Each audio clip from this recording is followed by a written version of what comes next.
50 KG ওজনের জিলাপি বানায়, ওই জিলাপি দিয়ে জিলাপি কাটে আর আনন্দ মিছিল করে আর বলে হ্যাপি বার্থডে ইয়া রাসূলুল্লাহ। আল্লাহ আমাদের বোঝার তৌফিক দান করে। প্রথম প্রশ্ন, নবীর জন্ম যেখানে মক্কায় সেখানে নবীর জন্মদিন হয় না কেন?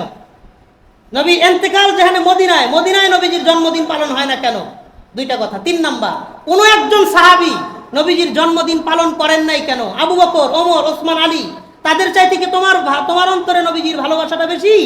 কোনো একজন আদনা দরজার সাহাবীও কোনোদিন নবীজির জন্মদিন পালন করেন নাই। 4 নাম্বার, কোনো একজন তাবেঈ পালন করেন নাই কেন? 5 নাম্বার, তাবায়ে তাবেঈন, যাদের যুগ আমাদের জন্য দলিল, যাদের যুগকে আমরা অনুসরণ করি, তারা পালন করলেন না কেন বলো? যে জিনিসটা 604 হিজরিতে প্রথম হয়, ওই বাদশাহ আবু সাইদ মুজাফফর কুকুরভুগি, তার ইন্তেকাল হয়েছে 630 হিজরিতে। আবুল খাত্তাব ওমর ইবনে দিহিয়া যেই মৌলবী ফতোয়া দিয়েছিল, ওই মৌলবী ইন্তেকাল করেছে 634 হিজরিতে। যেই জিনিসের জন্ম 604 হিজরিতে, ওই জিনিস কখনো দ্বীন ইসলামের সুন্নত হতে পারে না। আলহামদুলিল্লাহ, মাশাআল্লাহ। জামিয়া ফারুকিয়া দারুল আরকাম বয়রা সোনাডাঙ্গা খুলনার উদ্যোগে আয়োজিত সিরাতুন নবী সাল্লাল্লাহু আলাইহি ওয়াসাল্লাম উপলক্ষে সিরাত মাহফিল ও ইসলাহি মজলিস এ উপস্থিত ওয়াজিবুত তাহরিম, কাবিল ইহতিরাম, মুআজ্জাজ ও মুকাররম উলামায়ে কেরাম, আমার সামনে বসে আছেন অত্র এলাকার সর্বজন শ্রদ্ধেয় মান্যবর মুরব্বী বাবারা, যুবক ভাইরা, পর্দার অন্তরালে অবস্থানরতা শ্রদ্ধেয়া সম্মানিতা মা ও বোনেরা, সকলের প্রতি আন্তরিক মোবারকবাদ জানাই আজকের এই সুন্দর আয়োজনকে স্বাগতম জানানোর জন্য। আমিও সেই লম্বা পথ সফর করে মাগরিবের পর আপনাদের মাঝে এসে উপস্থিত হয়েছি। আল্লাহ সুযোগ দিয়েছেন। এই বৈরী প্রতিকূল আবহাওয়া গরমের মধ্যেও আপনারা রাসূলুল্লাহ সাল্লাল্লাহু আলাইহি ওয়াসাল্লামের মহাব্বতে কষ্ট করে সারাদিন কত পরিশ্রম, মেহনত, চাকরি, ব্যবসা বাণিজ্য সব কিছুর পরেও এই লম্বা সময় নিয়ে বসে আছেন। আমি দোয়া করি আল্লাহ তাআলা যেন আজকের এই কষ্টকে হাসরের মাঠে নাজাতের জরিয়া হিসেবে আল্লাহ কবুল করেন। আমি আপনাদের সামনে খুব অল্প সময় কিছু কথা, দুই একটা কথা আপনাদের সাথে একটু মুজাকারা করব। কথাগুলো একটু মনোযোগের সাথে, আমলের নিয়তে, দিলের কান দিয়ে কথা কয়েকটা শুনবো। রাজি আছেন নি ইনশাআল্লাহ? অনেকেই কথা কন না। রাজি আছেন নি ইনশাআল্লাহ? আল্লাহ কবুল করেন, কন আমিন। নাহমাদুহু ওয়া নুসাল্লি আলা রাসূলিল কারীম।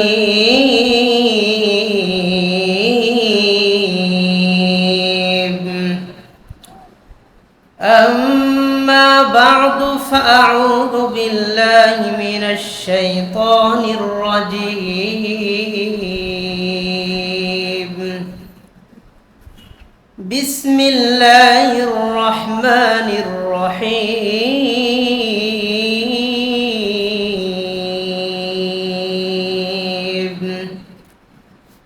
والسابقون الأولون من المهاجرين والأنصار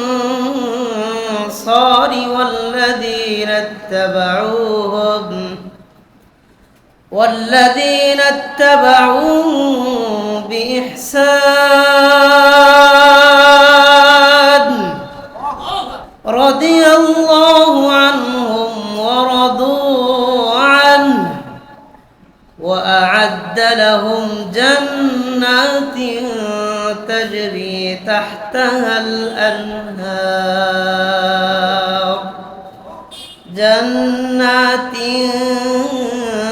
تجري تحتها الأنهار خالدين فيها أبدا ذلك الفوز العظيم.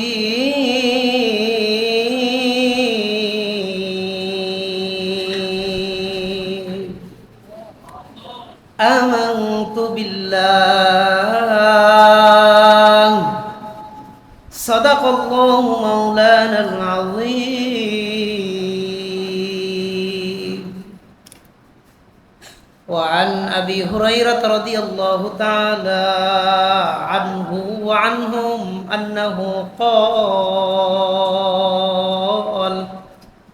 قال رسول الله صلى الله عليه وسلم من قال سبحان الله وبحمده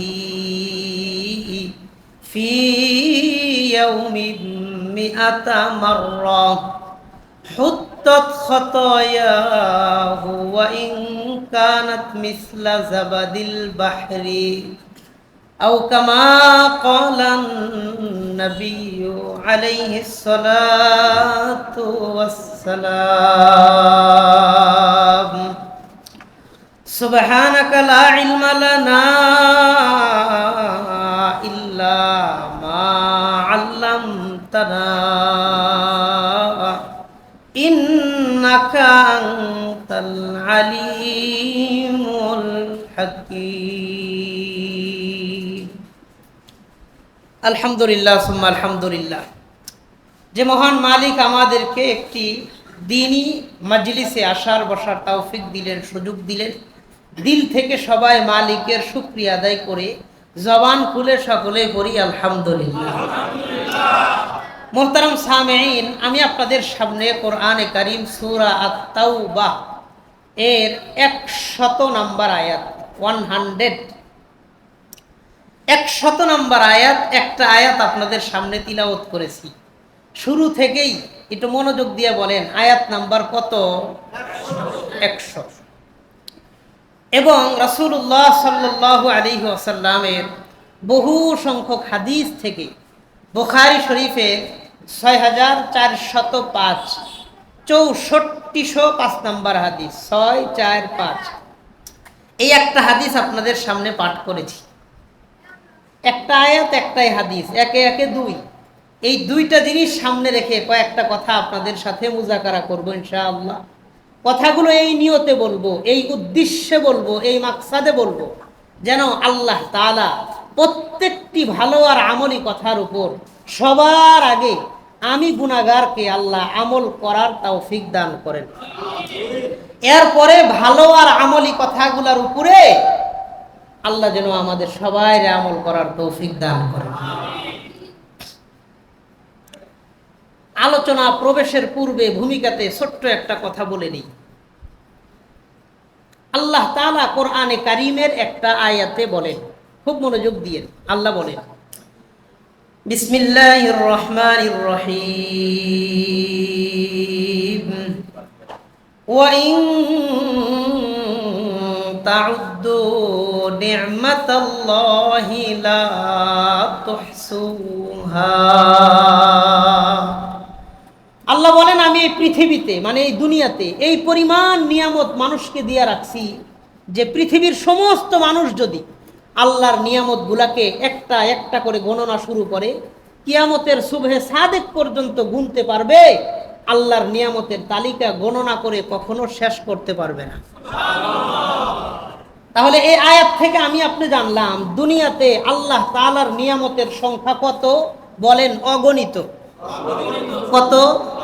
আহারে কন্যা কত? অগণিত, যা মানুষ গণনা করে কখনো শেষ করতে পারবে না। এই পৃথিবীর মধ্যে হাজারো লাখো কোটি অসংখ্য অগণিত নিয়ামতের মধ্যে সবচাইতে দামি, সবচাইতে বড়, সবচাইতে মূল্যবান নিয়ামত কোনটা?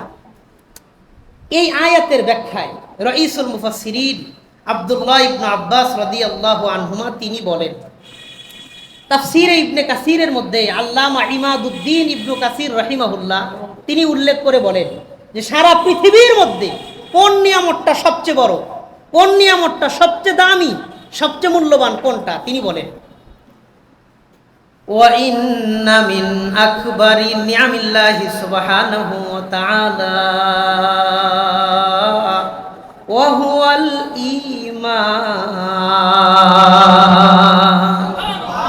পৃথিবীর মধ্যে আল্লাহ মানুষকে যত নিয়ামত দিয়েছেন তার মধ্যে সবচাইতে দামি, বড়, মূল্যবান নিয়ামতটার নাম হলো ঈমান। কন্যা সুবহানাল্লাহ। আজকের এই জামিয়া ফারুকিয়া দারুল আরকাম এই সোনাডাঙ্গা বয়রা মাদ্রাসায় আমরা যারা আসছি বসছি, বলেন তো, দিল থেকে বলেন তো, আমাকে আপনাকে ঈমানের মতন মহাদৌলত দান করেছেন কে? আরে কন্যা, কে? একটা কথা সত্যি সত্যি উত্তর দিয়ে বলবেন। বলেন, আমি, আপনি, আমরা, আপনারা, ওলামায়ে কেরাম যারা আছেন সবাই সহ আমরা কোনোদিন আল্লাহর কাছে ঈমান চাইছিলাম? একটা দরখাস্ত লিখছিলাম, মায়ের পেটে থাইকে আসার সময় একটা ফর্ম পূরণ করে আসছিলাম? কথা কয় না। কোনোদিন আল্লাহর কাছে ঈমান চাই নাই, আবেদন নিবেদন দরখাস্ত কিচ্ছু করি নাই। শুধুমাত্র দয়া করে, মায়া করে, ভালোবেসে, মহব্বত করে আমাদের মতন অযোগ্য গুনাহগার মানুষকে ঈমানদার বানায়া একটা মুসলিম পরিবারে পাঠাইছেন কে? এটা আল্লাহর বিশাল বড় দয়া আমাদের প্রতি, অনেক অনুগ্রহ আমাদের প্রতি, অনেক দয়া, বিশাল বড় দয়া। আল্লাহ যদি শুধুমাত্র দয়া কইরা মায়া কইরা আমাদেরকে ঈমান না দিতেন, মুসলমানের একটা ঘরে আমাদেরকে না পাঠাইতেন, আল্লাহর কসম করে বলতে পারি আমার আমলের, আমার আপনার, আমাদের সবার আমলের যে হালত, আমি আপনি আমলের দ্বারা ঈমান পাওয়ার উপযুক্ত ব্যক্তি কখনোই হইতাম না। আর নিজেদের আমলের দ্বারা আমরা কখনো ঈমান পাইতাম না। শুধুমাত্র মায়া কইরা, ভালোবাসা, মহব্বত করে ঈমান দিয়েছেন কে? আল্লাহ। এখন বলেন, যে ঈমান আল্লাহ আমাদেরকে দান করলেন, এই ঈমানটা নিয়ে কবর পর্যন্ত যাওয়ানোর দরকার আছে না নাই? আছে। আল্লাহ ঈমান দেওয়ানোর মালিক, আল্লাহ তো ঈমান দিয়েছেন, আমরাও পাইছি। এখন এই ঈমান যদি আমি কবর পর্যন্ত লইয়া যাইতে না পারি, হাসরের মাঠে মুমিন মুসলমানের কাতারে যদি নিজের দাঁড় করাইতে না পারি, এর সম্পূর্ণ দোষ দায়ভার আমাদের। এখানে আল্লাহর কিচ্ছু করার নাই।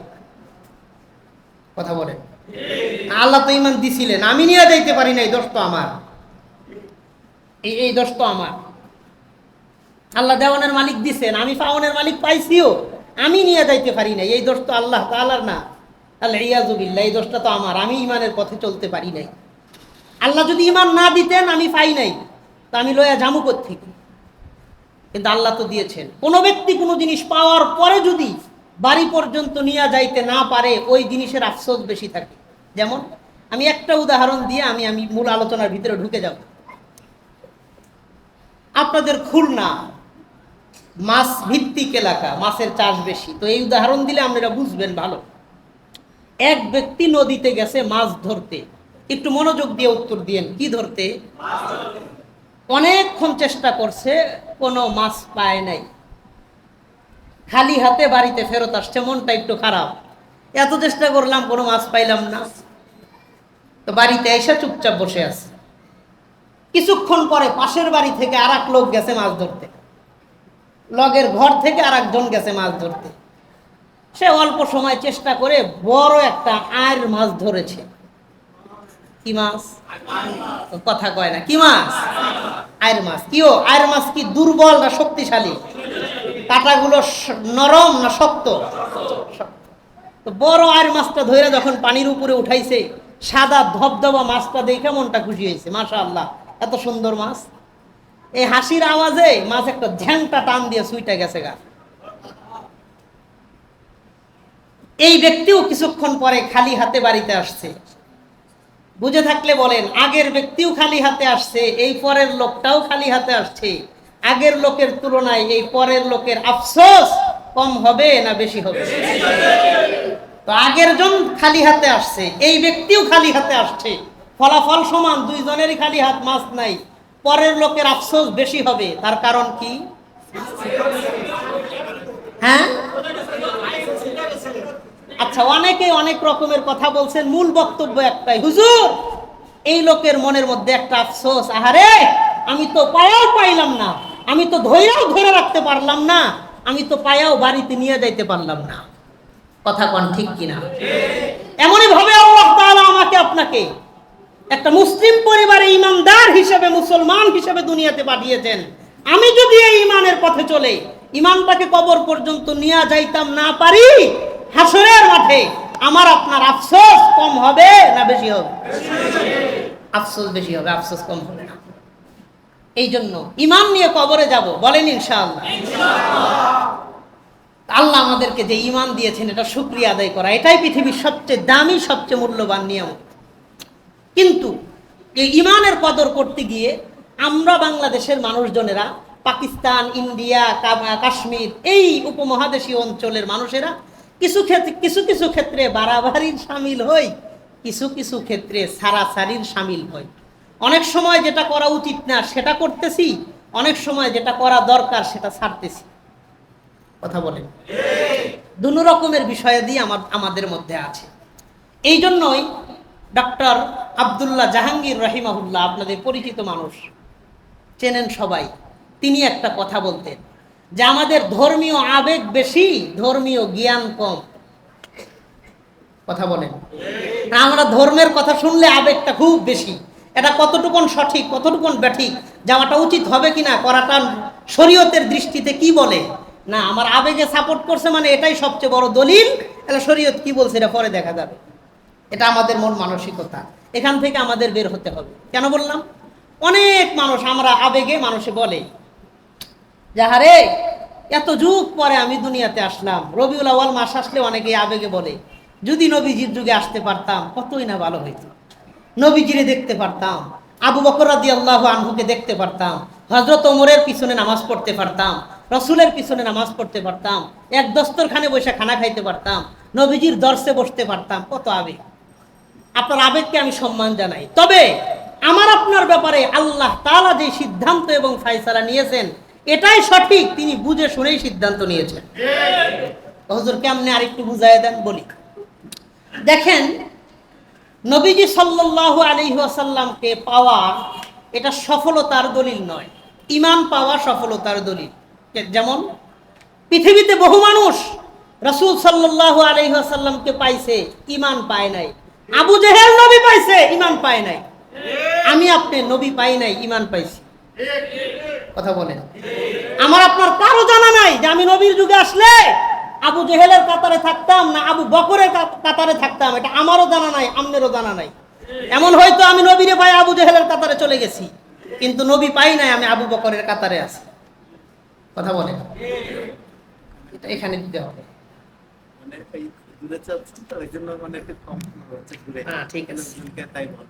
ঠিক আছে, তাইলে বলেন নবী পাওয়ার মধ্যে সফলতা না ঈমান পাওয়ার মধ্যে সফলতা? ঈমান পাওয়ার মধ্যে বড় সফলতা, নবী পাওয়ার মধ্যে ব্যর্থতা না। নবী না পাইলে তারা সাহাবী হইতো না, ওই মাকাম নাই।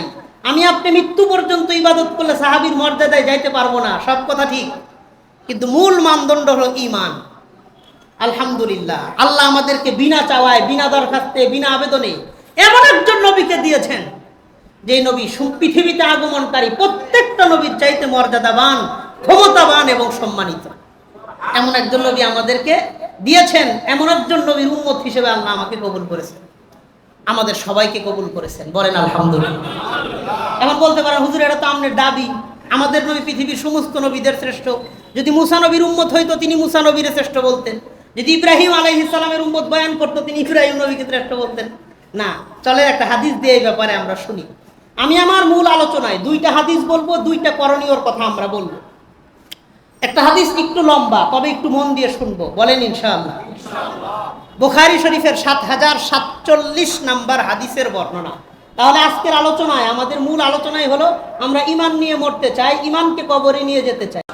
এটা কেমনে করবো এর কিছু পদ্ধতি নিয়ে আমরা কথা শুনবো, বলেন ইনশাআল্লাহ।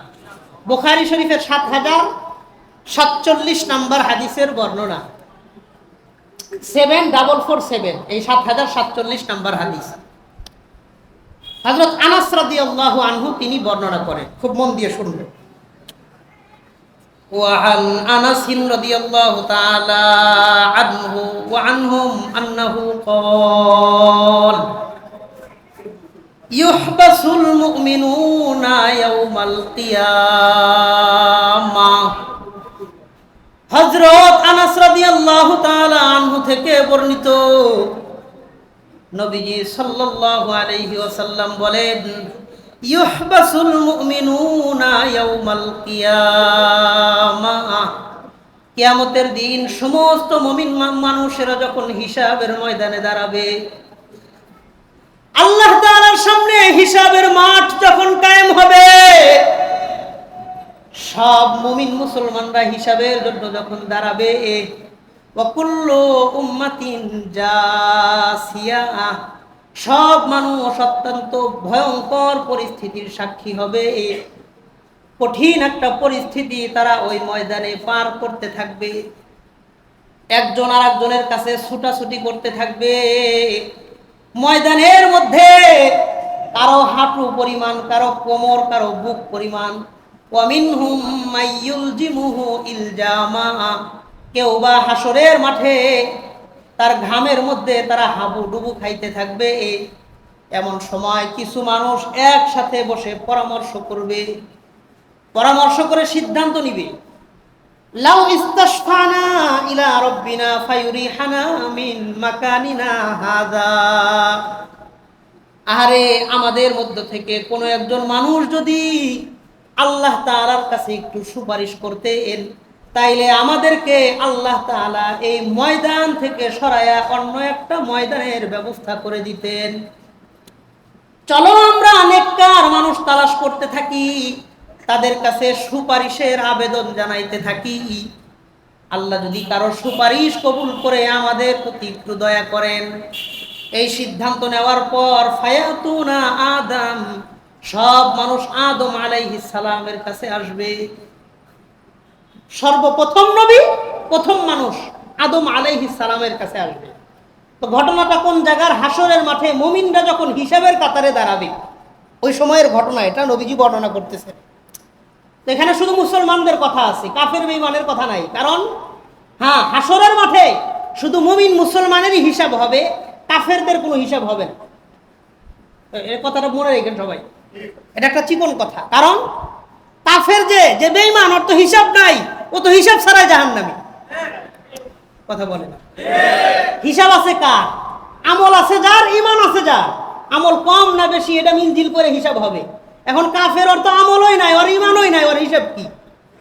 এজন্য হাসরের মাঠে শুধু মুমিনেরই হিসাব আছে, কাফের কোনো হিসাবের চ্যাপ্টার নাই, ও হিসাবের লাইনও নাই। হিসাব শুরু হওয়ার আগেই জাহান্নামে গেছে। কথা ঠিক আছে? এটা আমার কথা না, আল্লাহ এটা কোরআনেও বলেছেন, ফালা নুকিমু লাহুম ইয়াউমাল কিয়ামাতি ওয়াজনা, আমি তাদের জন্য হাসরের মাঠে দাড়ি পাল্লার ব্যবস্থাই রাখি নাই। দাড়ি পাল্লাও নাই, ওজনও নাই, হিসাবও নাই। আমার এক হুজুর কইতেন, আল্লাহ ওদের কবরতে উঠাইয়া এক লাত্তিতে জাহান্নামে পাঠায় দিব, ওদের আর কোনো হিসাব নাই। তাহলে বলেন, হাসরের মাঠে হিসাব কাফেরেরও হয় না শুধু মুমিনের হয়? এবার বোঝেন, এবার বুঝতে সুবিধা হবে। এটা মাসালাটা ক্লিয়ার করে দিলাম। নবীজি বলেন, মুসলমানরা যখন হিসাবের কাতারে দাঁড়াবে, তাদের কষ্ট দেখা কিছু কিছু মানুষ বলবে, আহারে চলো আমরা কারো কাছে যাই, সে যেন আল্লাহর কাছে সুপারিশ করে। এই আবেদন নিয়ে হযরত আদম আলাইহিস সালামের কাছে আসবে। আয়েশা বলবে, আদম নবী, আল্লাহ তাআলা আপনাকে 5টা মর্যাদা দিয়েছেন, যে 5টা মর্যাদা পৃথিবীর কোনো নবীকে দান করে নাই। কয়টা? 5টা। আল্লাহ আপনাকে এত ভালোবাসে, আপনি একটু আল্লাহর কাছে আমাদের জন্য সুপারিশ করেন। কি বলবে চলেন শুনি। ফায়াতুনা আদম, সব মানুষ আদম নবীর কাছে আসবে। আসার পরে তারা আবেদন করবে, বলবে, ইয়া আদম আনতা আবুন নাস, খালাকাকাল্লাহু বিয়াদিহি ওয়া আসকানাকা জান্নাতাহু ওয়া আসজাদা লাকা মালাইকাতাহু ওয়া আল্লামাকা আসমাআ কুল্লি শাই। আদম নবী, আল্লাহ তাআলা আপনাকে 5টা মর্যাদা দিয়েছেন, যা পৃথিবীর কোনো মানুষকে মর্যাদাগুলো দান করেন নাই। 1 নম্বর, আনতা আবুন নাস, আপনি পৃথিবীর সমস্ত মানুষের বাবা। পৃথিবীতে অন্য কোনো মানুষ নাই যারা সবার বাবা। কথা বলেন। 2 নম্বর, খালাকাকাল্লাহু বিয়াদিহি, আল্লাহ তাআলা আপনাকে নিজ হাতে বানাইছেন।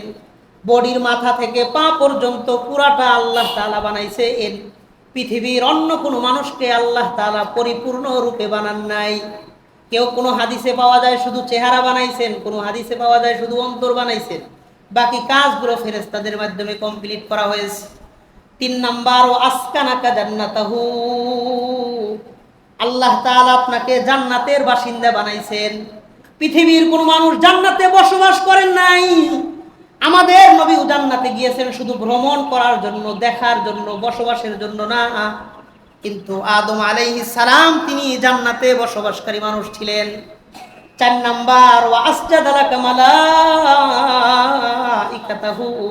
সব ফেরেশতারা আপনাকে সেজদা করেছে। পৃথিবীর কোনো অন্য দ্বিতীয় মানুষকে কোনো ফেরেশতা সেজদা দেয় নাই। আপনি আদম এমন নবী যাকে পৃথিবীর সব ফেরেশতারা একত্রে সেজদা করেছে। 5 নাম্বার, ওয়া আল্লামাকা আসমা কুল্লি শাই, সব ভাষা আল্লাহ তাআলা আপনাকে শিক্ষা দিয়েছে। পৃথিবীর কোন মানুষ পৃথিবীর সমস্ত ভাষা জানতেন না। আদম আলাইহিস সালামকে আল্লাহ পৃথিবীর সমস্ত ভাষা শিক্ষা দিয়েছিলেন। এই জন্যই তো আমার আপনার বাবা মা আদম আর হাওয়া দুইজন, কিন্তু তার সন্তানদের মধ্যে মুখ থেকে অসংখ্য রকমের ভাষা তৈরি হয়েছে। বাপমাও যদি একজন হয়, আদম হাওয়া থেকে যদি পৃথিবীর বিস্তার হয়, তা আমাদের পৃথিবীর সব মানুষের ভাষা একটা থাকা উচিত ছিল। এরকম শত শত হাজার হাজার ভাষা পাওয়া যাইত না। কথা বলেন, আল্লাহ তাআলা ওই যোগ্যতা আদম নবীর ভিতরে দিয়ে দিয়েছেন, পৃথিবীর সব ভাষা তাকে শিখাইছেন। ওই 5টা মর্যাদা আল্লাহ আপনাকে দিয়েছেন। ইশফালানা ইলা রাব্বিক ফায়ুরিহানা মিন মাকানিনা হাযা।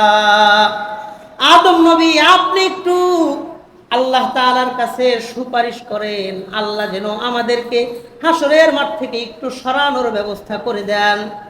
ফায়াকুলু আদম লাস্তু হুনাকুম, আদম নবী বলবেন আমি এই কাজের জন্য নিজেকে উপযুক্ত মনে করি না। ওয়ায়াযকুরু খাতিআতাহুল্লাতী আসাবাত লাহু মিনাশ শাজারাতি ওয়া ক্বাদ নুহিয়া আনহা। আদম নবী বলবেন আল্লাহ তাআলা আমাকে জান্নাতের মধ্যে একটা গাছের ফল খাইতে নিষেধ করেছিলেন, আমি ওই নিষেধ রক্ষা করতে পারি নাই, আমার দ্বারা আল্লাহর বিধান রক্ষা হয় নাই। ওই ভুলটা নিয়ে আজকে আমি টেনশনে আছি। নাফসি নাফসি, আমি নিজের নিয়ে বড় টেনশনে আছি। আমি তোমাদের জন্য আল্লাহর কাছে কোনো সুপারিশ করতে পারবো না। ওয়ালাকিনি তু নূহান আউওয়ালা নাবিয়্যিন বা'সাহুল্লাহু ইলা আহলিল আরদি, আমার দ্বারা তোমাদের এই উপকার হবে না। আমি একটা পরামর্শ দিতে পারি, তোমরা নূহ আলাইহিস সালামের কাছে যাও। পৃথিবীতে বন্যা হওয়ার পরে তিনি আউয়ালু রাসূলিন বা'সাহুল্লাহু ইলা আহলিল আরদি, তিনি পৃথিবীর বুকে প্রথম রাসূল ছিলেন। নূহ নবীর কাছে যাও। সব মানুষ ফায়াতুনা নূহা, নূহ আলাইহিস সালামের কাছে আসবেন।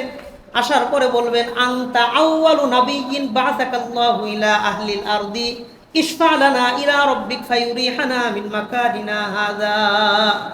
আপনি একটু আল্লাহর কাছে সুপারিশ করেন। নূহ আলাইহিস সালাম একই উত্তর দিয়ে বলবেন লাস্তু হুনাকুম, আমি তোমাদের জন্য এই কাজের উপযুক্ত নিজেকে মনে করি না। ওয়ায়াযকুরু সুআলাহু রাব্বাহু বিগাইরি ইলমিন, তিনি তার সন্তানের জন্য আল্লাহর কাছে দোয়া করেছিলেন। আল্লাহ তাআলার দোয়াটা আল্লাহর মানসা অনুযায়ী হয় নাই, পছন্দ হয় নাই। নূহ নবী বলবেন ওই ঘটনার কারণে নাফসি নাফসি, আমি আমারে নিয়ে বড় টেনশনে আছি, আমার দ্বারা তোমাদের এই উপকার হবে না।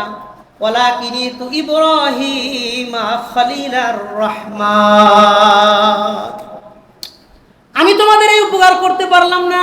যাও যাও ইব্রাহিম নবীর কাছে যাও, তিনি ছিলেন খলিলুল্লাহ খলিলুর রহমান। ফায়াতুনা ইব্রাহিম, সব মানুষ ইব্রাহিম আলাইহিস সালামের কাছে আসবে। আয়েশা বলবে আনতা খলিলুর রহমান, আপনি তো আল্লাহর দোস্ত। ইশফা লানা ইলা রাব্বিক, আপনি একটু আল্লাহর কাছে সুপারিশ করেন। ইব্রাহিম আলাইহিস সালাম বলবেন লাস্তু হুনাকুম, আমি তোমাদের এই উপকার করতে পারবো না। ওয়ায়াযকুরু সালাসা কাযিবাতিন কাযাবাহুন্না ফিদ দুনিয়া, ইব্রাহিম নবী বলবেন আমি আজকে ভয়ে আছি, কারণ আমি দুনিয়াতে 3টা জায়গায় অসত্য কথা বলেছিলাম। ইব্রাহিম আলাইহিস সালাম দুনিয়াতে 3টা জায়গায় সত্য গোপন করেছিলেন। হাদিসে আসছে কাযাবাহুন্না সালাসা কাযাবাতিন কাযাবাহুন্না ফিদ দুনিয়া, দুনিয়াতে 3টা জায়গায় কাযাবা ইয়াকযিবু অর্থ হলো মিথ্যা বলা, কিন্তু নবীর শানে মিথ্যা বলা শব্দর তর্জমা করা যাবে না। এই জন্য সম্মানজনক তর্জমা অনুবাদ হলো তিনি দুনিয়াতে 3টা জায়গায় অসত্য বলেছিলেন, সত্যকে গোপন করেছিলেন। এই তিনটা কোন কোন জায়গা, এগুলা বিস্তারিত লম্বা কথা, তো এটা অনেকেই জানেন। তিনটা কথাই তিনি সত্য গোপন করেছিলেন। তিনি অসুস্থ ছিলেন না, সবাই বলছিল চলো মূর্তি পূজা দেখতে যাই। তিনি বলেছিলেন ইন্নী সাকিম, আমি অসুস্থ। আসলে তিনি শারীরিক অসুস্থ ছিলেন না। তার স্ত্রীকে নিয়ে তিনি সফরে যাচ্ছিলেন, জালেম বাদশা সফরকারীকে ধরে নিয়ে আসছে, ওনাকে ধরে নিয়ে আসছে। তার স্ত্রীর ব্যাপারে জিজ্ঞাসা করছে ইনি কে? তো তিনি বলেন নাই যে আমার স্ত্রী, তিনি বলেছেন আমার বোন। যখন মূর্তি ভাঙছে তো জিজ্ঞাসা করছে মান ফাআলা হাযা, এটা করছে কে? ওই বড়টা রয়েছে, বড়টাকে জিজ্ঞাসা করো, আমি জানি না, বড়টাকে জিজ্ঞাসা করো। এই তিনটা কথা তিনি সত্যকে গোপন করেছিলেন। তো তিনি বলবেন আমার ওই তিন বিষয় নিয়ে আমি আজকে খুব টেনশনে আছি, আমি এই কাজের উপযুক্ত না, লাস্তু হুনাকুম, আমি তোমাদের এই উপকার করতে পারবো না। ওয়ালাকিনিতু মূসা, তোমরা আরেকজন নবী আছে মূসা, আবদান কাল্লামাহুল্লাহু আতাহুত তাওরাত ওয়া কররাবাহু নাজিয়া, আল্লাহর খুব কাছাকাছি বান্দা। দুনিয়াতে একজন মানুষ সরাসরি আল্লাহর সাথে কথা বলতে পারতেন, মূসা আলাইহিস সালাম। মূসা নবীর কাছে যাও, মূসা নবী বলবেন লাস্তু হুনাকুম, আমিও এটা পারবো না। কেন? ওয়ায়াজকুরু খাতিআতাহুল্লাতি আসাবা পাতলাহুর রাজুলু, সে বলবেন, তিনি বলবেন আমি এক থাপ্পড় দিয়ে এক লোক মাইরা ফেলাইছিলাম, আমি ওই টেনশনে আছি আজকে, আমি তোমাদের জন্য কিছু করতে পারবো না। এই ঘটনাগুলো আপনারা জানেন না? প্রত্যেক নবীর এক একটা করে তিনি ওজোর দেখাবে, আমি পারবো না, আমার অসুবিধা আছে। তো মুসা নবী পরামর্শ দিবে ওয়ালাকিনিতু ঈসা আবদুল্লাহি ওয়া রূহুহু ওয়া কালিমাতুল্লাহি, তোমরা ঈসা নবীর কাছে যাও, তিনি পৃথিবীতে বাবা ছাড়া আল্লাহর রূহের মাধ্যমে, ফুৎকারের মাধ্যমে পৃথিবীতে জন্মগ্রহণ করেছেন, তার মর্যাদা অনেক বেশি। ঈসা নবীর কাছে যাও। তো সব মানুষ ফায়াতুনা ঈসা, ঈসা নবীর কাছে আসবে। আসার পরে বলবে একটু সুপারিশ করেন আল্লাহর কাছে। তিনি বলবেন না, আমার দ্বারা এটা সম্ভব না। তার এক হাদিসে কিছু কারণ উল্লেখ করেছে, আর এক হাদিসে কোনো কারণ উল্লেখ করে নাই যে তিনি কি ওজোর পেশ করবেন। তো দেখেন, প্রথমে আসলো আদম আলাইহিস সালামের কাছে, হইল না। দ্বিতীয় আসলেন নূহ আলাইহিস সালাম, 3 নম্বর ইব্রাহিম আলাইহিস সালাম, 4 নম্বর মূসা আলাইহিস সালাম, 5 নম্বর ঈসা আলাইহিস সালাম, হইল না। এবার ঈসা আলাইহিস সালাম সবাইকে পরামর্শ দিয়ে বলবে আমার পূর্বে তোমরা বহু নবীর কাছে গিয়েছো, তোমাদের মানসা মাকসাদ পূরণ হয় নাই। ওয়ালাকিনিতু মুহাম্মাদা আবদান ক্বাদ গফারাল্লাহু লাহু মা তাকদ্দামা মিন যামবিহি ওয়া মা তাআখার, আমি তোমাদেরকে এমন একজন নবীর নাম বলে দেই যার আগে পরের সমস্ত গুনাহ খাতা আল্লাহ তাআলা মাফ করে দিয়েছে। ওয়ালাকিনিতু মুহাম্মাদা, তোমরা মুহাম্মদ নবীর কাছে যাও, আল্লাহ তার আগে পরে সব গুনাহ মাফ করেছেন, তার কোনো ওজর আপত্তি থাকতে পারে না। এবার সব মানুষ মুহাম্মাদুর রাসূলুল্লাহ সাল্লাল্লাহু আলাইহি ওয়াসাল্লামের কাছে আসবেন। আসার পরে বলবেন আমা তা'লামুন নাসু ফীহি মিনাল গলা, নবী আপনি কি জানেন না পৃথিবীর মানুষদের কত কষ্ট হইতেছে, এই জন্য আপনি একটু আল্লাহর কাছে সুপারিশ করে দেন কাইয়ুরিহানা মিন মাকানিনা হাযা, আল্লাহ যেন আমাদেরকে এই জায়গা থেকে একটু সরায়া অন্য কোনো জায়গায় যাওয়ার ব্যবস্থা করে দেন। নবীজি বলেন পৃথিবীর সব নবীরা ফিরাইয়া দিলেও আমি পৃথিবীর মানুষদেরকে ফিরাইয়া দিব না। ফাখিরু সাজিদা, আমি সাথে সাথে আল্লাহর দরবারে সিজদায় পড়ে যাব, আল্লাহ আমাকে সুপারিশের অনুমতি দিবেন। মান কানা ফি কলবিহি মিসকালু হাববাতি খারদালিন মিন ঈমান, যার অন্তরের মধ্যে সামান্য পরিমাণ সরিষার দানা পরিমাণ ঈমান আছে, তারেও সুপারিশ করে করে আমি জান্নাতের মেহমান বানায়া দিব। যে কাজ আদম নবী করার সাহস দেখান নাই, সাহস করেন নাই, ঈসা নবী পারেন নাই, আদম থেকে ঈসা পর্যন্ত উল্লেখযোগ্য সমস্ত নবীদের কাছে সমস্ত নবীর উম্মতদেরকে নিয়ে নিয়া তাফসীরের মধ্যে লেখছে এই দলের মধ্যে সমস্ত নবীর উম্মতেরা ছিল, যায়া যায়া সুপারিশ করতে পারে নাই। পৃথিবীর সমস্ত মানুষের হিসাব নিকাশ শুরু করার জন্য মুহাম্মদুর রাসূলুল্লাহর মাধ্যমে হিসাব নিকাশের কার্যক্রম শুরু হয়ে যায়।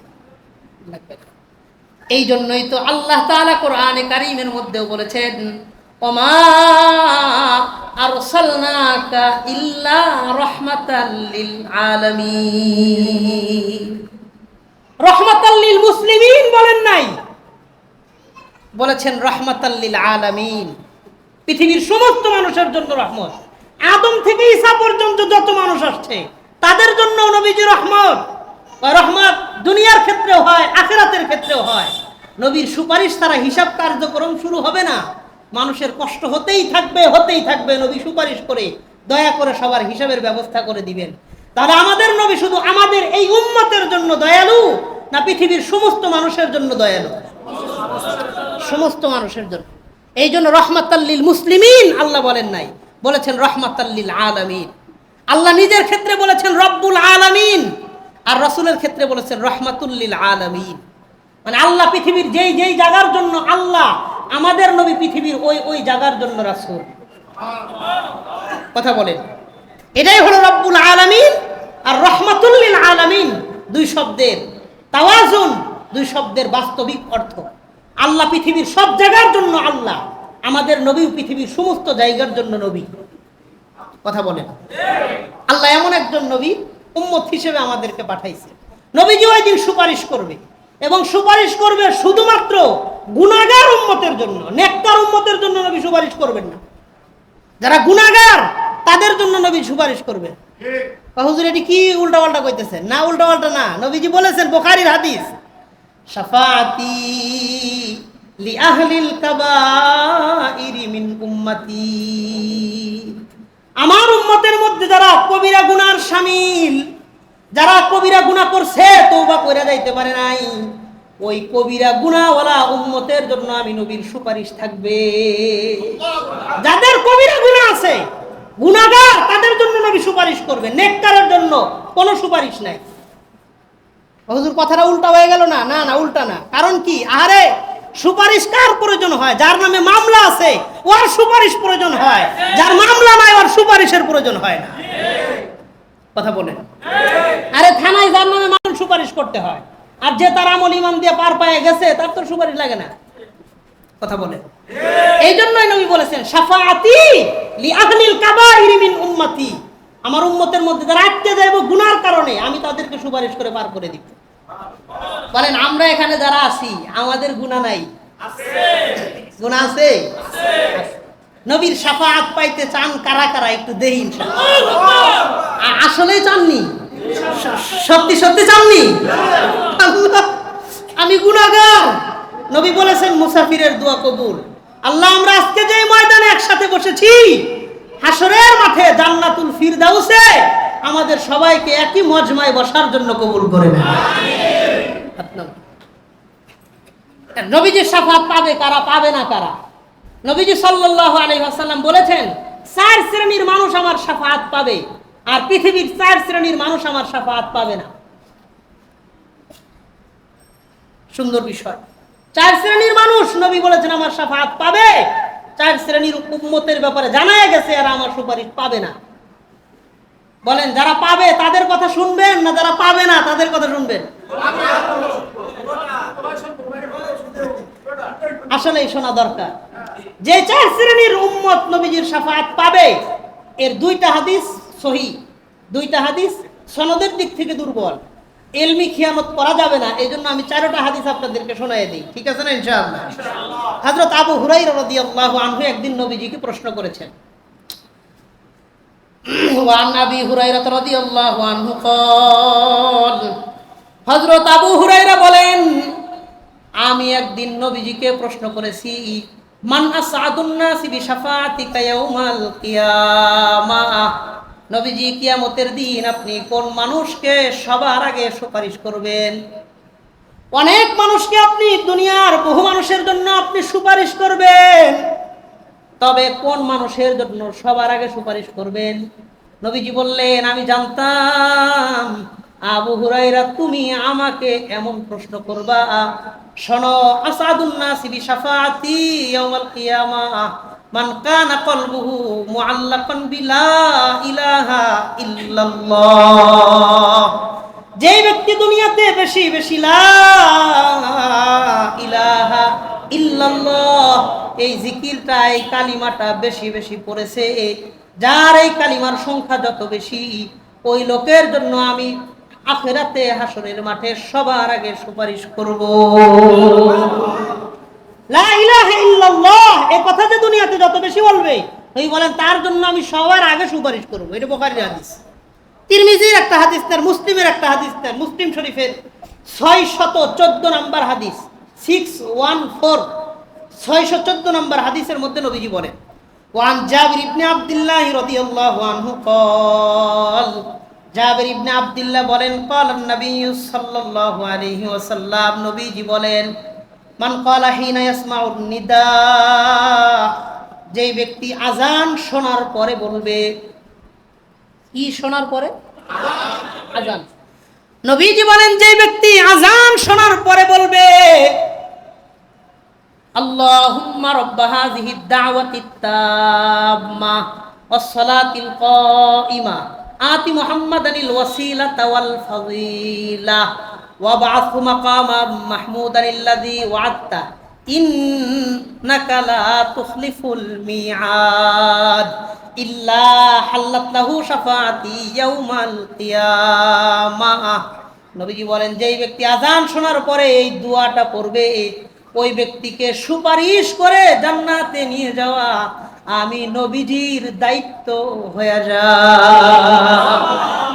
তাহলে এক নম্বর, যেই ব্যক্তি লা ইলাহা ইল্লাল্লাহ দুনিয়াতে বেশি বেশি পড়বে। দুই নম্বর, যেই ব্যক্তি আযান শোনার পরে এই দোয়া পড়বে, আল্লাহুম্মা রাব্বা হাযিহিদ দাওয়াতিত তাম্মা ওয়াস সালাতিল কাইমা আতি মুহাম্মাদানিল ওয়াসিলাতা ওয়াল ফাযিলা ওয়াবআথহু মাকামান মাহমুদানিল্লাযী ওয়া'আদতা ইন্নাকা লা তুখলিফুল মিআদ। এই দোয়া যে ব্যক্তি পড়বে, নবী বলেন আমি নবী তাকে সুপারিশ করে জান্নাতে নিব, এটা আমি নবী দায়িত্ব নিয়ে নিলাম। আল্লাহ আমাদের এটা দুই একবার পড়বেন, আপনার অভ্যাস হয়ে যাবে। আযান শুনবেন তো অটোমেটিক দোয়া মুখে চালু হয়ে যাবে। আল্লাহ আমাদের এই দোয়ার পাবন্দি করার তৌফিক দান করেন। এই দুইটা হাদিসে সহিহ, একটা মুসলিমের একটা বুখারী। এবার দুইটা হাদিস আছে সনদের দিক থেকে একটু দুর্বল। নবীজি বলেন, মান মাতা মান ইসতাতা মিনকুম আইয়ামুতা বিল মাদিনাতি ফালইয়াফআল, তোমাদের মধ্যে কোনো ব্যক্তির সামর্থ্য যদি থাকে সে মদিনায় মৃত্যুবরণ করবে, তাহলে সে যেন এটা করে। মানে কি? যে ব্যক্তি তোমাদের মধ্যে মদিনায় ইন্তেকাল করতে পারবে সে যেন এটা করে। তার মানে মদিনায় গিয়ে আত্মহত্যা করব না, না, মদিনায় গিয়ে থাকবে, তার মৃত্যুটা যদি মদিনায় হয়ে যায় সে যেন ওই চেষ্টা করে। অনেক টাকা পয়সা হয়েছে, মদিনায় বসবাস শুরু করুক, তার মৃত্যুটা যদি মদিনায় হয়, নবী বলেন ফাইন্নী শাফিউন লিমান মাতা বিহা, কারণ আমি নবী যারা মদিনায় দূর দেশ থেকে এসে মদিনায় ইন্তেকাল করবে ওই মানুষদেরকে আমি নবী সুপারিশ করে করে জান্নাতের মেহমান বানায়া দিব। কারণ কি?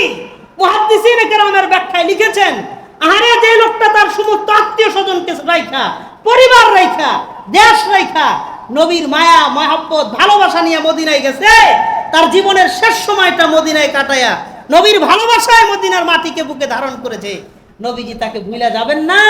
নবীজিও এ কথার প্রতিদান দিতে গিয়া তার জন্য হাসরের ময়দানে আল্লাহর কাছে সুপারিশ করবেন। মানে সব ছেড়ে নবীর কাছে গেছেন, নবী সুপারিশ করবেন। এই গেল তিনটা কথা। 4 নম্বর কথা, নবীজি বলেন মান যারা কবরি ওয়াজাবাত লাহু শাফাআতি। এই হাদিসটা সনদের দিক থেকে দুর্বল।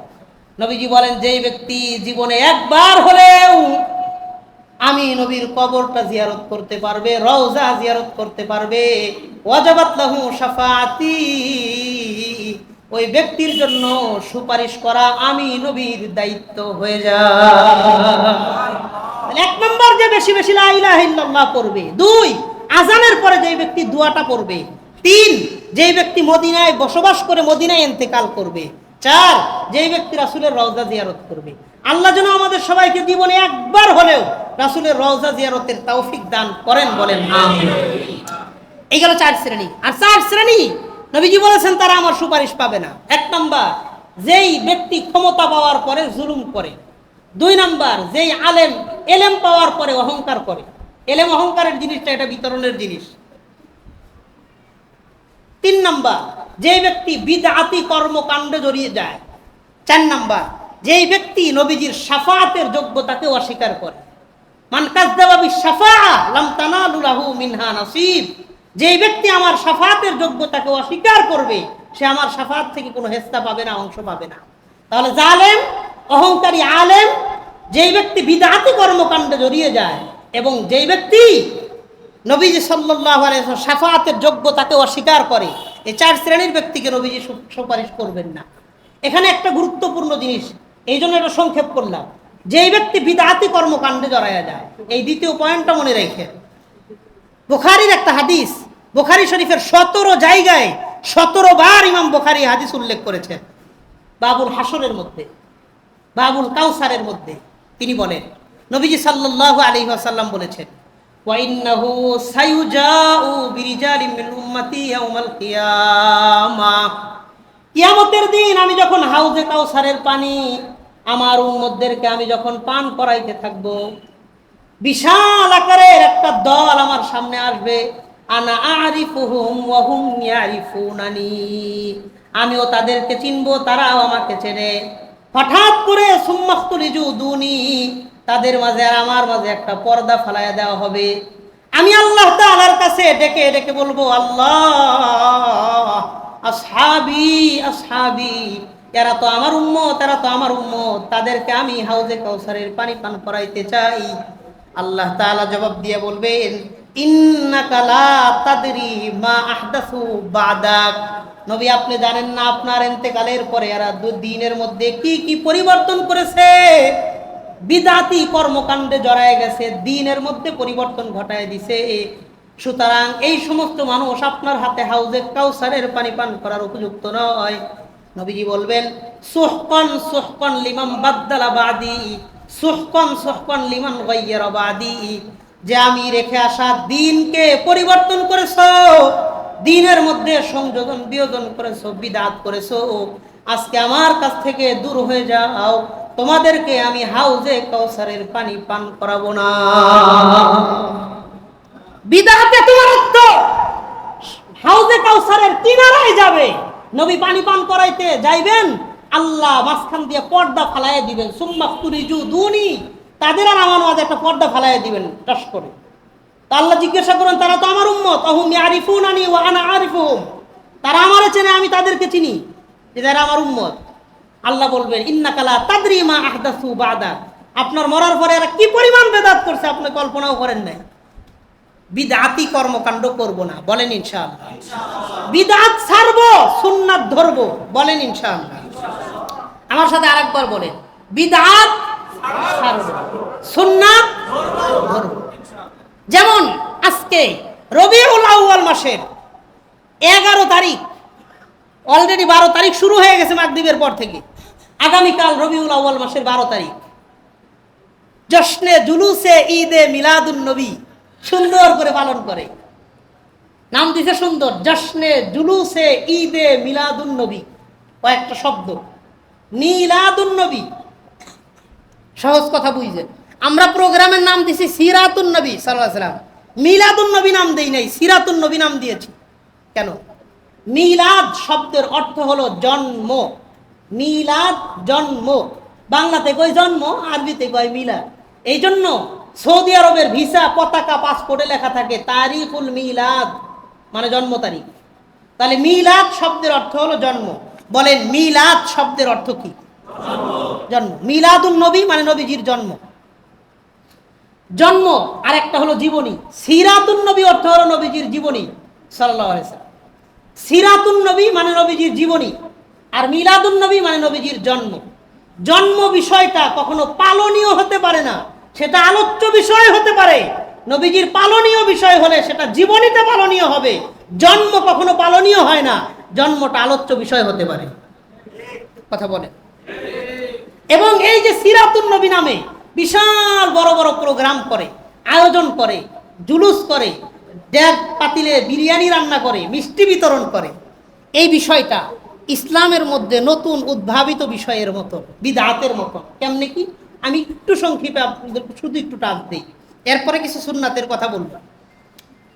নবীজি সাল্লাল্লাহু আলাইহি ওয়াসাল্লামের ইন্তেকালের পরে 600 হিজরি পর্যন্ত পৃথিবীর কোথাও নবীজির জন্মদিন বা ঈদে মিলাদুন নবী পালন হয় নাই।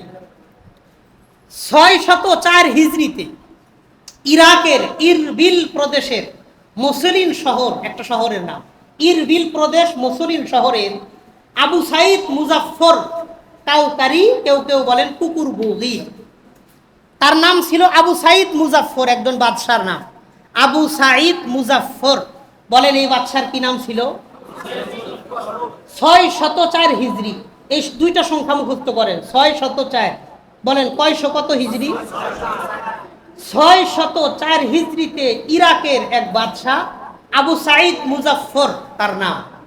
তিনি চিন্তা করলেন খ্রিস্টানরা ঈসা নবীর জন্মদিন পালন করে বড়দিন নামে। খ্রিস্টানরা ঈসা নবীর জন্মদিন পালন করে বড়দিন নামে, তো আমরাও তো নবীর উম্মত, আমরাও নবীজির একটা জন্মদিন পালন করা দরকার।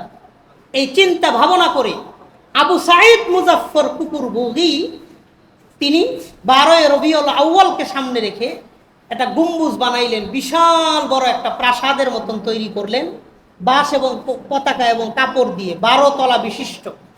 খুব খেয়াল করেন, 12 তলা বিশিষ্ট একটা মঞ্চ তৈরি করলেন, গম্বুজ বানাইলেন অনেকগুলা। তার সামনে ইরাকের যত হাফেজ ছিল তাদের মধ্য থেকে 30,000 হাফেজে কোরআনকে সামনে রাখলেন, লাইন বরাবর সৈনিকদের কাতারে যেভাবে দাঁড় করায় 30,000 হাফেজদেরকে ওই কাতারে দাঁড় করাইলেন মাঠের মধ্যে। তিনি তার সাথী সঙ্গীদেরকে নিয়ে এই 12 তলা গম্বুজের উপরে উঠে ওইখানে মঞ্চের মধ্যে বসে এই দৃশ্য দেখতেছে। যেমন মনে করেন আমি এখানে বসছি, আপনারা সিরিয়াল করে সুন্দর করে বসছেন একদম সেনা কাতারের মতো। 30,000 হাফেজদেরকে দিয়া এক পারা করে কোরআন শরীফ পড়ায়। তাহলে 30,000 হাফেজ যদি এক পারা করে কোরআন শরীফ তিলাওয়াত করে, খতম হয় 1000। কারণ 30 পারার কোরআন 30 জনে মিলে একটা হবে, 30,000 1000 খতম পড়াইছে। ওই যুগের ওলামায়ে কেরামদেরকে আনছি, তাদের নেতৃত্বে দোয়া পরিচালনা করছে। জহর থেকে নিয়ে এশা পর্যন্ত ইবাদত, তাসবিহ, তাহলিল, কোরআন তেলাওয়াত, জিকির আজকার, অনেক ওয়াজ নসিহত বয়ান করেছে। এশা পর্যন্ত, এশার পর থেকে নিয়ে ফজর পর্যন্ত ইরাকের সমস্ত নায়ক নায়িকা, গায়ক গায়িকা, নর্তকীদেরকে ওই মাঠে রাইখা সারা রাত ফজর পর্যন্ত ধুমধাম নাচ, মদ পান, অশ্লীলতার মধ্যে সময় কাটাইছে। ফজরের সময় অনুষ্ঠান ছুটি ঘোষণা করে যার যার বাসায় চলে গিয়েছে। বলেন নাউজুবিল্লাহ। এই কর্মকাণ্ডটাকে বৈধতা দিয়েছে।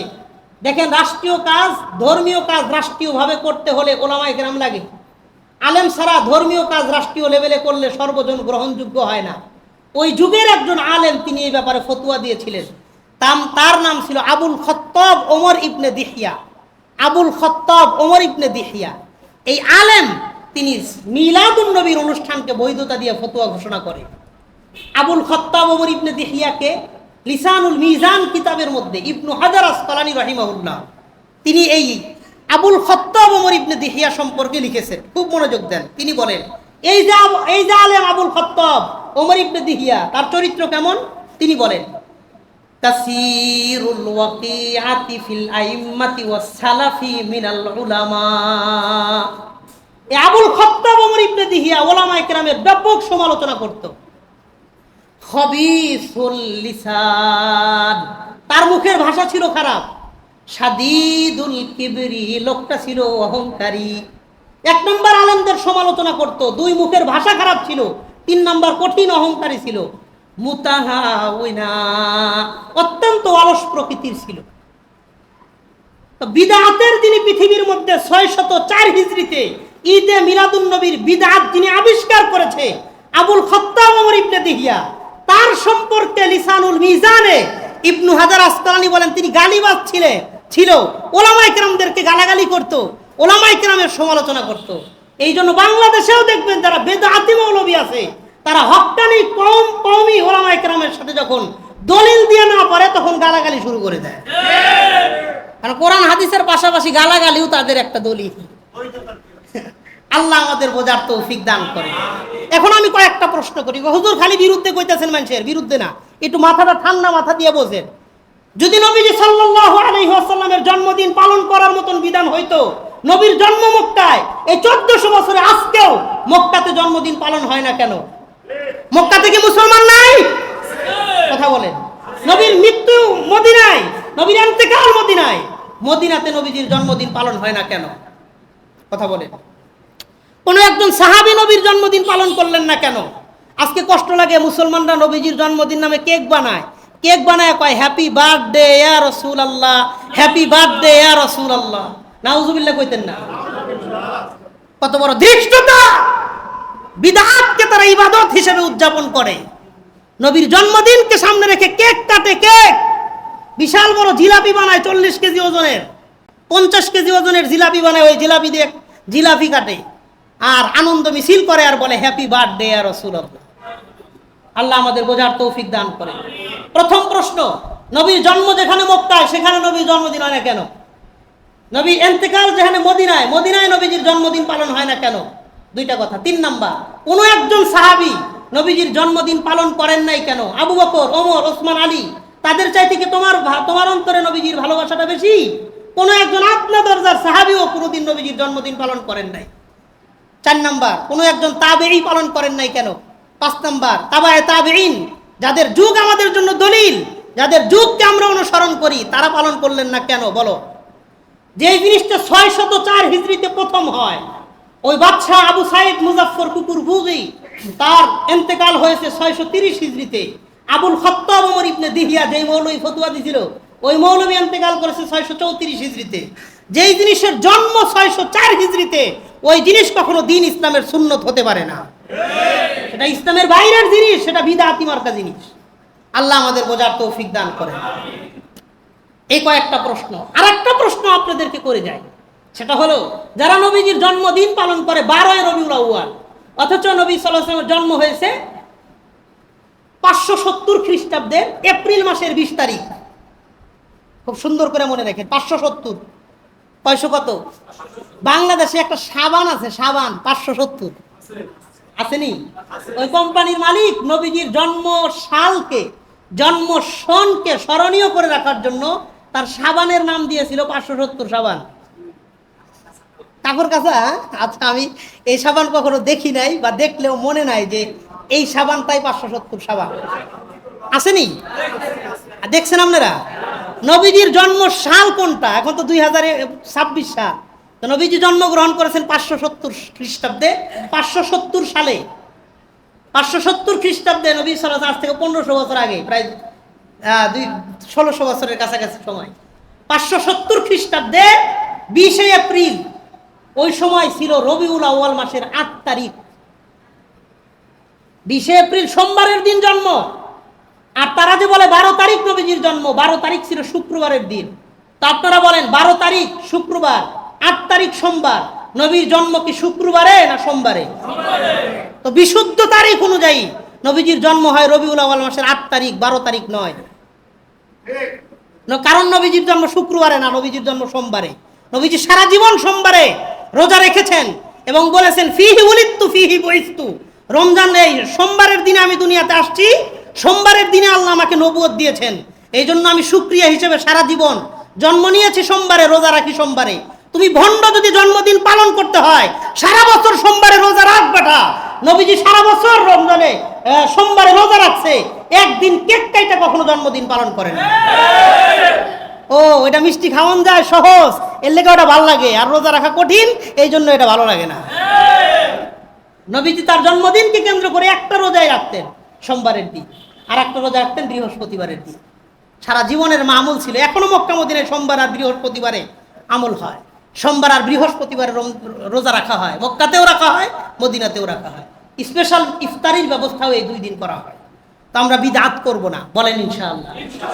এই জন্য আর পৃথিবীর সমস্ত ঐতিহাসিকরা বলেন নবীজির ইন্তেকাল 12 রবিউল আউয়াল। আফসোসের বিষয় হলো যারা সুন্নি নামধারী নবীজির জন্মদিন পালন করে 12 তারিখ, তারা কখনোই নবীজির ইন্তেকাল এবং মৃত্যু দিবস তারা পালন করে না। কথা বলেন। তো নবীজির জন্মদিন পালন করলেন, তো নবীজির মৃত্যু দিবস পালন করবে কে?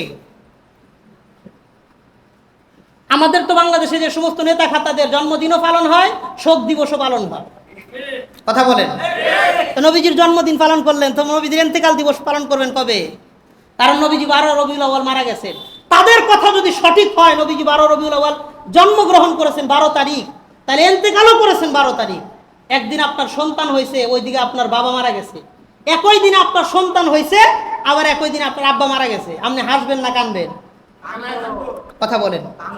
আপনার সন্তান হয়েছে, আপনি খুশি হওয়ার কথা, আবার আপনার আব্বা মারা গেছে। আপনার মন খারাপ হওয়ার কথা। সব সময় খুশি আর ব্যথা যদি একসাথে আসে, ব্যথাটা গালেব হয়। খুশি নিয়ন্ত্রণ করতে পারে মানুষ, কষ্ট নিয়ন্ত্রণ করতে পারে না। তো নবীজি যেই দিনে জন্মগ্রহণ করেছেন এই দিনে যদি ইন্তেকালও করেন, তো তোমার হ্যাপি বার্থডের কথা, আনন্দ না করার কথা, কান্নাকাটি করা উচিত। আল্লাহ আমাদের বোঝার তৌফিক দান করেন। তা আমরাই না বলেন ইনশাআল্লাহ সুন্নাতে চলবো, বলেন ইনশাআল্লাহ। কি সুন্নত পালন করব? জান্নাতে যাওয়ার খুব সহজ শর্টকাট 4টা আমলের কথা বলবো, এটাই আমার শেষ কথা। এতক্ষণ পর্যন্ত যা শুনছেন সেগুলো তো মনে রাখলেও আলহামদুলিল্লাহ, মনে না থাকলেও চলবে। আমার এই 4টা আমলের কথা 10 মিনিটের মধ্যে আমি কথাও গোছায় নিয়ে আসবো। এই 4টা আমল বাড়ি পর্যন্ত নিয়ে যাব, বলেন ইনশাআল্লাহ, বলেন ইনশাআল্লাহ। সুন্নাহ কি? সাহাবায়ে কেরাম এবং তাবায়ে তাবেঈন যে বিষয়গুলো ধরে রেখেছেন, খুলাফায়ে রাশিদিন যে বিষয়গুলোর প্রচলন ঘটায় গেছে, এই ব্যাপারে একটা হাদিস পড়েছিলাম আমি, আর 3টা আমি আমার তরফ থেকে আপনাদেরকে আমলের কথা বলবো। 1 নাম্বার বুখারী শরীফের 6405 6405 নাম্বার হাদিসের বর্ণনা। নবীজি বলেন, বুখারীর সহিহ হাদিস, একদম শর্টকাটে ফজিলতপূর্ণ হাদিস। নবীজি বলেন, وعن أبي هريرة رضي الله تعالى عنه قال আবু হুরায়রা রাদিয়াল্লাহু আনহু থেকে বর্ণিত, নবীজি সাল্লাল্লাহু আলাইহি ওয়াসাল্লাম বলেন, মান ক্বালা সুবহানাল্লাহি ওয়া বিহামদিহি ফি ইয়াউমিন মিআতা মাররা, যেই ব্যক্তি প্রত্যেক দিন 100 বার পড়বে। কয়শো বার? কয় না, ও কয়শো বার? নবীজি বলেন, যে ব্যক্তি প্রত্যেক দিন 100 বার পড়বে সুবহানাল্লাহি ওয়া বিহামদি, আমার সাথে একবার করেন তো, বলেন সুবহানাল্লাহি ওয়া বিহামদি। এটা সবাই করেন না? সুবহানাল্লাহি ওয়া বিহামদিহি। নবীজি বলেন, কি লাভ, কি ফজিলত, কি মর্যাদা।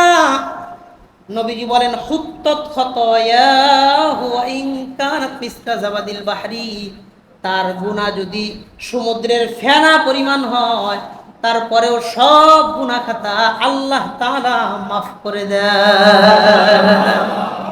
এটা সহিহ বুখারীর হাদিস, আমার বানানো কথা না। নবী বললেন, যে ব্যক্তি সুবহানাল্লাহি ওয়া বিহামদি, এই ছোট্ট ছোট্ট ছোট্ট জিকিরটা দিনে রাত্রে মিলায় 100 বার পড়বে, হুত্তাত খাতায়াহু ওয়া ইন কানাত মিসলা জাবাদিল বাহরি, তার গুনাহ যদি সমুদ্রের ফেনা পরিমাণ হয়, সমস্ত গুনাহ খাতা আল্লাহ মাফ করে দেন। আমি এই আমলটা করি, আমল প্রকাশের জন্য না, শুধু আপনাদের সাথে একটু সম্পর্কটা গভীর করার জন্য হিসাবটা দিয়া বলতেছি, একটা হিসাব বোঝানোর জন্য। এই দেখেন একটা ছোট্ট তাসবিহ, এই তাসবিতে 100টা দানা আছে। খুব আস্তে আস্তে ধীরে ধীরে স্লোলি যদি পড়ি, 1 মিনিটে 20 বার পড়া যায়। সুবহানাল্লাহি ওয়া বিহামদি 1 মিনিটে 20 বার হয়। 5-20 কথা কন, 5-20 100। তার মানে 100 বার পড়তে 5 মিনিট সময় লাগে। মনে করেন আপনার বাসা থেকে মসজিদে আইবেন, দোকানে যাইবেন, অফিসে যাইবেন, ডিউটি করবেন, কাজ করবেন। দোকানে গেলে আপনি ব্যস্ত, অফিসে গেলে আপনি ব্যস্ত, কিন্তু বাসা থেকে দোকানে যাওয়ার পথে রাস্তায় কোনো কাজ আছে? বাসাতে মসজিদে আইতেছেন, রাস্তার মধ্যে কোনো কাজ আছে? আমি আপনি চাইলে আসা যাওয়ার পথে, দোকানে যাওয়ার পথে, বাজারে যাওয়ার পথে, মসজিদে যাওয়ার পথে, 5টা মিনিট সময় নিয়া সুবহানাল্লাহি ওয়া বিহামদিহি 100 বার পড়া, বলেন অনেক কঠিন না সহজ? বলেন অসম্ভব না সম্ভব?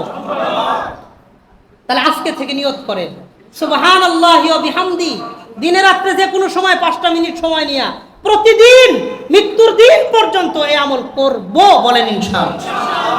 2টা হাত দিয়ে ধইরা কবর পর্যন্ত এই আমল নিয়ে যাবো, কোন ইনশাআল্লাহ। এই আমলের সুবিধার জন্য আমি অনেক জায়গায় বলে থাকি যে একটা তাসবিহ কিনবেন 100 টাকা দিয়ে, 50 এই তসবিহটা 40 টাকা দিয়ে কিনছিলাম সিলেট থেকে, এরকম 40-50 টাকায় নিবে, একটা তাসবিহ সাথে রাখবে। অনেক বর্তমান যুগের কিছু মডারেট মার্কা মানুষ ফতুয়া দেয় যে তাসবিহ দিয়া জিকির করা জায়েজ নাই। নবীজি সাল্লাল্লাহু আলাইহি ওয়াসাল্লাম তাসবিহ পড়ে নাই। আমি নিজে এক বক্তার ভিডিওতে বয়ান দেখেছি, সে তসবিহ টান দিয়ে ছিঁড়া পায়ের নিচে দিয়ে ফারাই, আর কয় জেনে তসবিহ পাইবেন পাও দিয়ে ফারাইবেন, এটা বেদাত। বলেন নাউজুবিল্লাহ, বলেন নাউজুবিল্লাহ। তারা তাসবিহর বিরুদ্ধে ফতোয়া দেয়। মোবাইল যে যুব সমাজের চরিত্র ধ্বংস করতেছে, ওই মোবাইলের বিরুদ্ধে তারা ফতোয়া দেয় না, তসবিহর বিরুদ্ধেই দিব ফতোয়া। এই জন্য মাসালা ক্লিয়ার করে দিয়ে যায়, এলমি খিয়ানত করা যাবে না। এই গতানুগতিক তাসবিহ দিয়ে নবীজি জিকির করেছেন কিনা এটা হাদিসের মধ্যে পরিষ্কার পাওয়া যায় না, কিছু বিচি, খেজুরের বিচি, দানা এগুলা দিয়ে কথা পাওয়া যায়। আমরা তাসবিহ ব্যবহার করি দুইটা কারণে। বলেন কয়টা কারণে? এক নম্বর, তাসবিহটা থাকলে জিকিরের গুরুত্বটা বাড়ে। তাসবিহ না থাকলে ওই মন চায় না, তাসবিহটা দেখলে মাঝে মধ্যে মনে চায়। তাহলে এক নম্বর তাসবিহ রাখার কারণ হলো জিকিরের গুরুত্ব বাড়ে, এই জন্য। দুই নম্বর, তাসবিহটা থাকলে হিসাবটা রাখা সহজ। কথা বলেন। সাহাবায়ে কেরাম তো আঙ্গুল দিয়ে গুইনা হিসাব রাখতেন। তাদের ঈমান, তাদের আমল, তাদের মনোযোগ, আমার ঈমান আমার আমল, তাদের আমার মনোযোগ সমান হবে না। আরে আমি তো এমন মুসলমান, 4 রাকাত নামাজ পড়তে গিয়ে 2 বার পাস লাগাই যে কয় রাকাত পড়ছি। কথা বলেন। বসছি এখন কিনা সালাম ফিরাবো না, 1 রাকাত বাকি আছে। এখন 3 রাকাতে বসলাম না 4 রাকাতে বসলাম, 1 রাকাত বাকি হইলো না বেশি পড়লাম, নানান রকমের সমস্যা লাগে। 4 রাকাত নামাজে 2 বার পাস লাগে আমার, তো 100 বার জিকিরে কয়বার পাস লাগবে? আমাদের মনোযোগের লেভেল হলে এমন। ইমাম সাহেব মাইক দিয়ে কেরাত পড়ে মসজিদে, মাইক দিয়া কুল হুর সূরা পড়ছে আর ইন্না আতাইনা পড়ছে, আলাম তারা পড়ছে আর লিইলাফি কুরাইশ পড়ছে। চাচা মসজিদ থেকে বাইরে সামনে জিগাইছেন, চাচা হুজুরে আজকে মাগরিবের নামাজে কোন সূরা পড়ছে? পরে হে মনে মাথা নিচের দিক দিয়ে পড়ছে, তার মনে নাই যে কোন সূরা পড়ছে। মাইক দিয়া কেরাত পড়লে আমগো কানের আওয়াজ অন্তরে যায় না, আমরা হইলাম ওইরকম মুসলমান। কথা বলেন। তা আমরা তাসবিহ রাখি 2 কারণে, ইবাদতের হিসাবটা রাখা সহজ এবং জিকিরের গুরুত্বটা বাড়ে। কথা কোন ঠিক কিনা? আমি বাংলাদেশে একজন আলেম আইসা বয়ান করতেন, আব্দুল মাজিদ নাদিম শাহ, পাকিস্তানের অনেক বড় বিশ্ববিখ্যাত স্কলার ছিলেন। তিনি আজ থেকে 20 বছর আগে, তখন আমি সিরাজগঞ্জে লেখাপড়া করি, ছোট্ট ছোট্ট পোলাপান, এক মাস সম্মেলনে তিনি ভাষণ দিয়ে এই তসবিহ দেখায় বলতেছিলেন, এই তসবিহ কি জানো? কয় কি? কয় আমি যখন আমার আল্লাহরে ভুইলা যাই, এই তসবিহ তখন আমারে আল্লাহরে স্মরণ করায় দেয়। আমি যখন আমার আল্লাহরে ভুইলা যাই, তখন এই তসবিহ আমার আল্লাহর কথা স্মরণ করায় দেয়। হাদিসেও আসছে, ওয়া ইন্নাহা মিনাল মুযাক্কিরাত, তাসবিহ তোমাদেরকে আল্লাহর কথা স্মরণ করায় দেয়। এই জন্য আমি আপনাদেরকে ছোট ভাই হিসেবে, নাতি হিসেবে, বন্ধু হিসেবে, সমবয়সী ভাই হিসেবে, আরো বড় ভাই হিসেবে একটা অনুরোধ করব, 20 টাকা, 30 টাকা, 40 টাকা দিয়া একটা তাসবিহ কিনা নিজের লগে রাখবো ইনশাআল্লাহ। বলেন ইনশাআল্লাহ। 40 টাকা দিয়ে একটা তাসবিহ নিজের জীবন সঙ্গী বানাবো। আমি এখনো দোয়া করি, আল্লাহ আমি যে জুব্বা পরে মইরা যামু, ওই জুব্বার পকেট থেকে যেন একটা তাসবিহ বের হয়। বলেন আমিন। আমি আল্লাহর কাছে সব সময় দোয়া করি। অনেক যুবক ভাইদেরকে আমি বলি, ভাই একটা তাসবিহ কিনা সাথে রাখো, একটু রাস্তা দিয়ে যাওয়ার সময় জিকির কইরো। কয় হুজুর শরম করে, তাসবিহ প্রকাশ্যে টানতে শরম করে।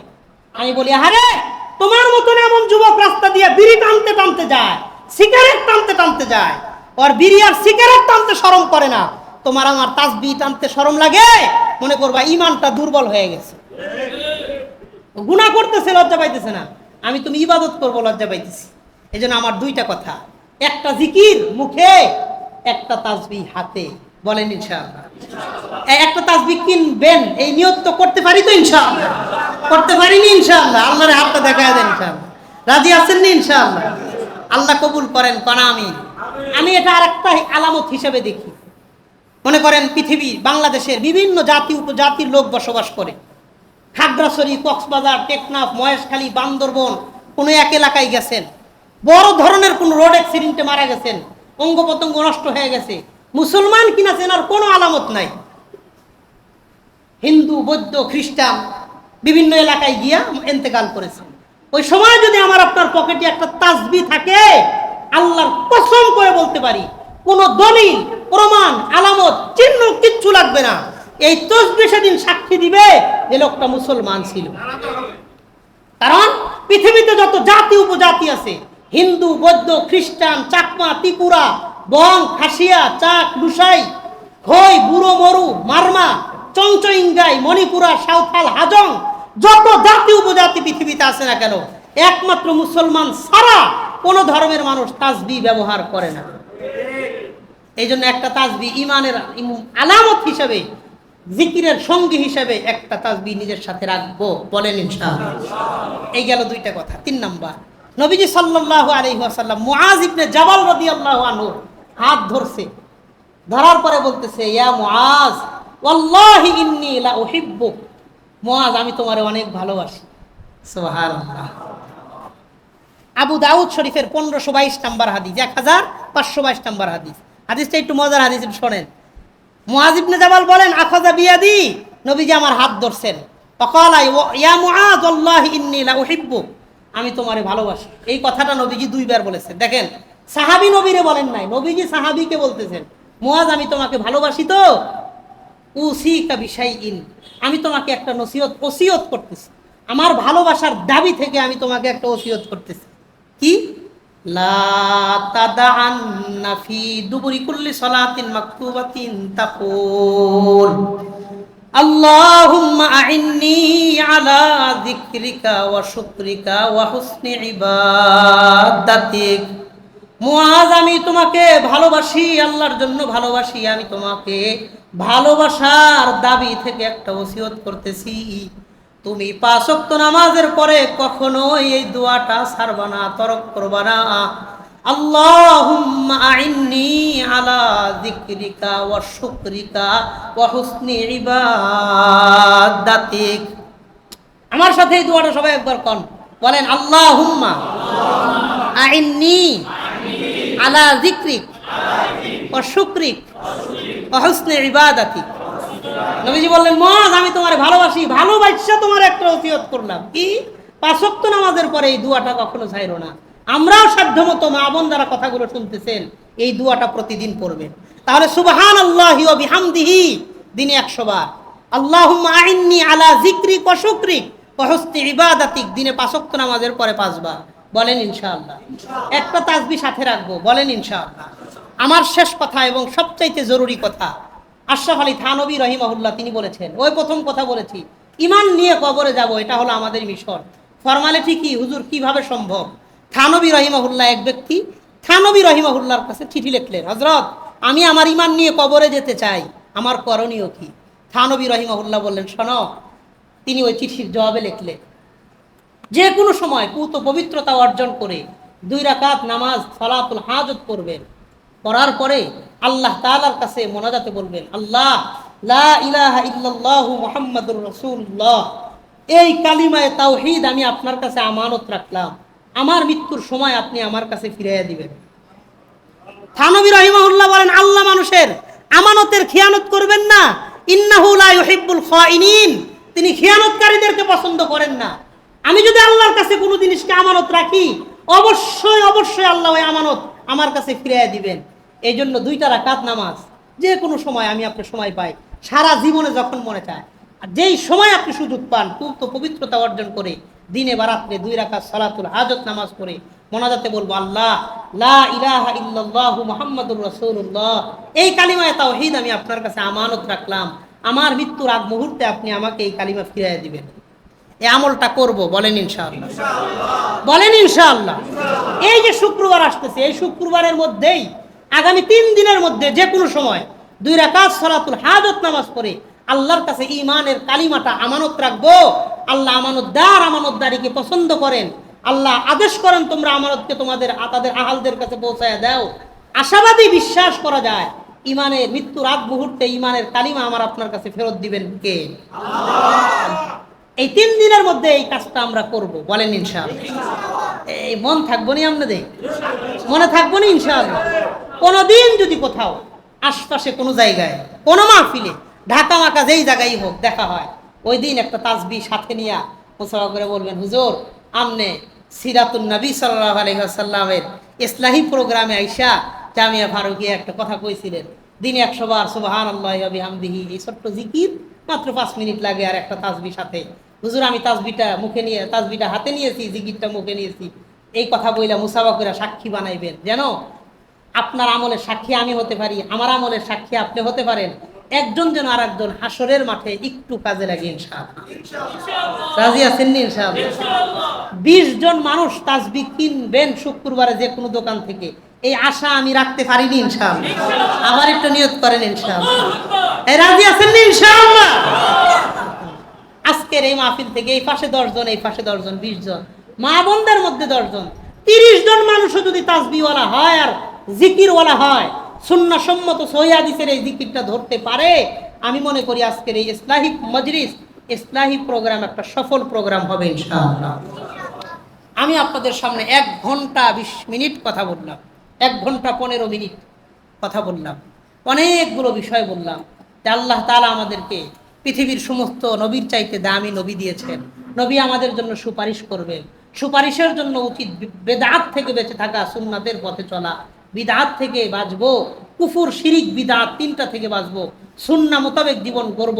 নবীজি বলেছেন তারাকতু ফীকুম আমরাইন লান তাদিল্লু মা তামাসসাকতুম বিহিমা কিতাবাল্লাহ ওয়া সুন্নাত রাসূলি। কোরআন এবং সুন্নাহর পথে সুন্নাহ মোতাবেক চলবো। বলেন কোরআন এবং সুন্নাহর পথে সুন্নাহ মোতাবেক চলবো, কোরআন ও হাদিসের পথে সুন্নাহ মোতাবেক চলবো। বলেন ইনশাআল্লাহ। তাহলে দিনে 100 বার জিকির, একটা তাসবিহ আমরা ধরবো। দিনে 5 বার নামাজের পরে আল্লাহুম্মা আইন্নি আলা যিকরিকা ওয়া শুকরিকা ওয়া হুসনি ইবাদাতি, এই দোয়াটা করব। 2 রাকাত নামাজের মাধ্যমে ঈমানের কালিমাকে আল্লাহর কাছে আমানত রাখবো। বলেন ইনশাআল্লাহ। আল্লাহ যেমন আমাদেরকে একটা ঈমানওয়ালা জীবন দিয়েছেন, সবচাইতে বড় সফলতা হবে যখন আমাদের ঈমানওয়ালা মরণ হবে। আল্লাহ আমাদের সবাইকে এই সিরাতের মাসে নবী সাহাবীর অনুসরণ করে ঈমানওয়ালা জীবন, ঈমানওয়ালা মরণ আল্লাহ আমাদের সবাইকে নসিব করেন। বলেন আমিন। হাযা ওয়া আখিরু দাওয়ানা আনিল হামদুলিল্লাহি রাব্বিল আলামিন।